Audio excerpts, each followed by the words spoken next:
This is a pretty coordinated board. A lot of straight and flush draws. I usually prefer to just check back here. I'm actually surprised that I c-bet that. I thought I was even more likely to check back then, but my preference right now would be to check. The flush draw came in. If I was playing a regular that I knew was aggressive, I think they would be much more willing to check raise their flush draws, but I don't really know anything about this player, so I'm not going to assume that. I think a lot of players just assume that everybody's check raising their draws, but I don't really think that's the case for a random player.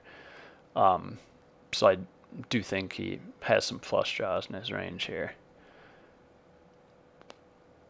That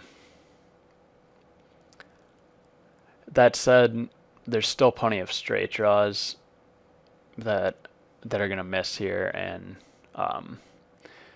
three barreling this board, if you're going to c-bet, three barreling would be a decent option, I think. Now we hit our flush on the river.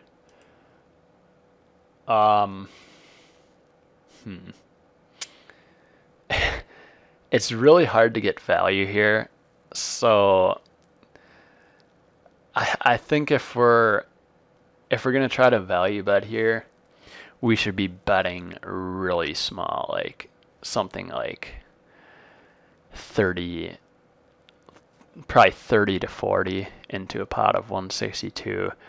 And we also need to make sure that our opponent is a pretty uncreative player. If you're against somebody that is capable of check raise bluffing on the river, then I think we should probably just check behind.